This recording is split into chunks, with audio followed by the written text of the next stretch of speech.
হ্যাঁ, সকলে ভালো আছো আশা করি। গতকাল WBCS 2024 এর প্রিলিমসের পরীক্ষা হয়ে গেল এবং সেই বিষয়ে কিছু কথা বলার জন্য আসলাম। আর প্রথমেই বলি যে এখানে আমি কাট অফ বলার জন্য আসিনি বা কোন প্রশ্নের কী অ্যান্সার হয়েছে সেগুলোর জন্য না। কিছু কিছু বিষয় যারা নতুন অ্যাসপিরেন্টস বিশেষ করে তাদের জন্যই বলার জন্যই আসলাম। আর যারা ভেটেরান আছো, অনেকবার পরীক্ষা দিচ্ছ, তাদের তো অবশ্যই অনেক বেশি অভিজ্ঞতা আছে, কিন্তু যারা প্রথম তাদের ক্ষেত্রে আমি বিশেষ করে কথাগুলো বলছি। প্রথমে বলি যে সবার একটা মনে কোশ্চেন আছে যে কোশ্চেনের কোয়ালিটি কেমন হয়েছে। দেখো, ওপেনলি সবার সামনেই বলি যে কোশ্চেন যে স্ট্যান্ডার্ড হয়েছে খুব ভালো।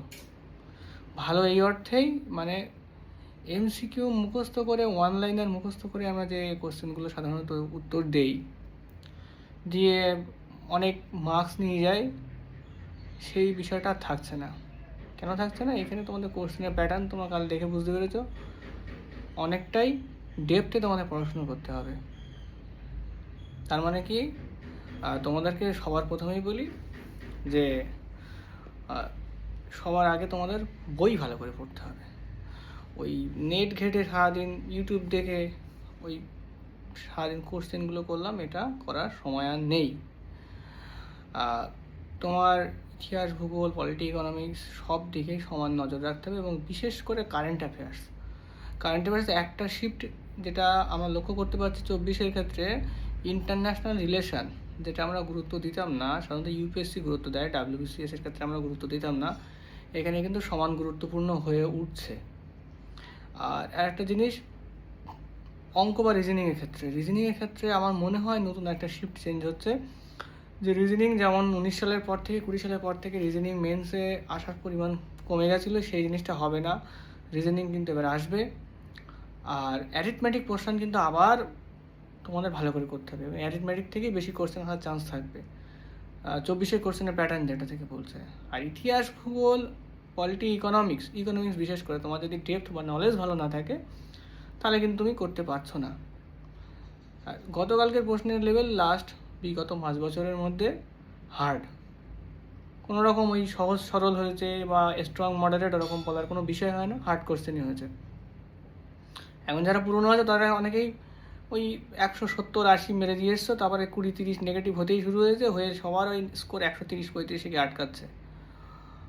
অনেকে যারা পুরনো আছে তাদের কাছে মনে হচ্ছে না এটা মডারেট টু ইজি, অনেকে আবার বলছে। আমার মনে হয় আমি নিজে যেটা অ্যানালাইসিস করে পেলাম, কোশ্চেনের মান খুব ভালো, খুব স্ট্যান্ডার্ড, এবং স্ট্যান্ডার্ডটা শুধুমাত্র কোশ্চেনের দিক থেকে নয়, ক্যান্ডিডেটটাও ভালো এখানে কোয়ালিফাই করতে পারবে যদি তার নলেজ সব দিকে ভালোভাবেই থাকে। বারবার বলছি, এখন কিন্তু আর MCQ পড়ার জামানা নেই, সে জামানা আউট।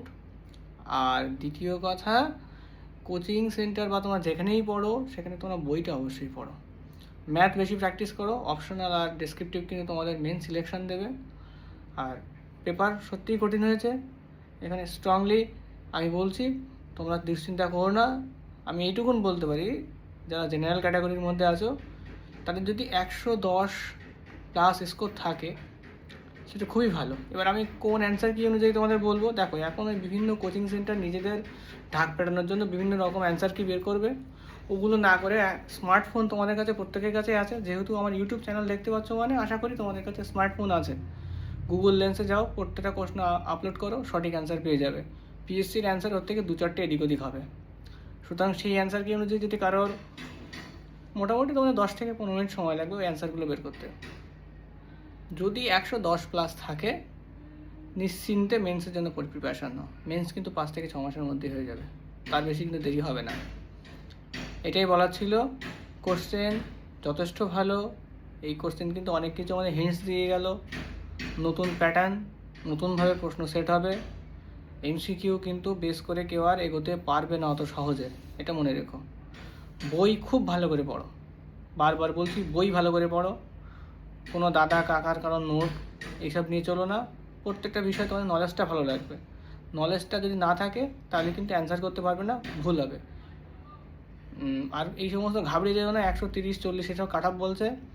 আমি একটা বাজে জিনিস বলছি, আমার একটা অভিজ্ঞতা থেকে যেটা মনে হচ্ছে, কিছু বদমাইশ আছে ক্যান্ডিডেট, স্ট্রংলি বলছি, তারা ঠিক নিজেরা যেটুকুন মার্কস পাবে কেউ যদি সাপোজ 130 পায়, সে নিজের থেকে 5 নম্বর কমিয়ে বলবে 125 কাট অফ যাবে। কেউ যদি 140 যায়, সে 5 নম্বর কমিয়ে বলবে 135 কাট অফ যাবে। এইসব দিকে কান দিও না।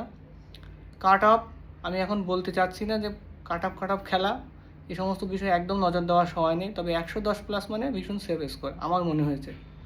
এখন যদি পিএসসি ক্যান্ডিডেট 5000-এর নিচে ডাকে, সেই ক্ষেত্রে কত কাট অফ যাবে কেউই বলতে পারবে না। কিন্তু 5000-এর উপর বা 4000-এর উপরে গেলে কিন্তু ওই 105-10-এর কাছাকাছি থাকবে। এক্স্যাক্ট বলা সম্ভব নয়। আশা করি সকলে ব্যাপারটা বুঝতে পেরেছে। এবার সেই অনুযায়ী ক্যাটাগরি অনুযায়ী মার্কস আরও কমতেই থাকবে। তো যাদের মোটামুটি 110+ আছে, তারা কিন্তু নিশ্চিন্তে পড়াশোনা করো। তাই বলে যে 110-এর নিচে তারা কিন্তু পড়াশোনা করবে না তা নয়। কাট অফ কিন্তু 100-র নিচেও যেতে পারে। আমি বলছি না যে 100-র নিচে যাবে বা 110-এর উপরে যাবে, ভয় দেখানোর কোনো বিষয় নেই। পড়াশুনো ভালো করে করো। 100 থেকে 110 এই রেঞ্জটা মোটামুটি সেফ রেঞ্জ। তার উপরে যত থাকবে তত ভালো তোমাদের অবশ্যই এই কোশ্চেনের স্ট্যান্ডার্ডে।